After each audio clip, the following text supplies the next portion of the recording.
Thank you. Good morning or good afternoon. So we'll be talking about the ARM Streamline tools and how we use that to optimize the inference engine. We'll give a brief overview of our tools for helping design and deploy the inference engines as well, or the models, sorry, and the types of model optimizations that could be done to reduce the timing as well as memory requirements on the embedded platforms. So a little bit of background on our tools. We provide these DeepView development workflows.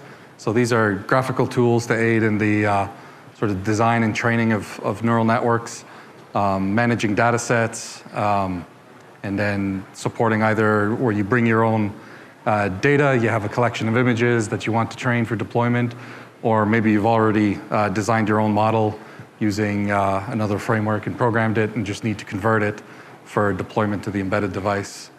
So we can deploy to many various architectures, from microcontrollers to application processors, embedded graphics processors, running on bare metal, Linux, proprietary embedded OS, or desktop OS.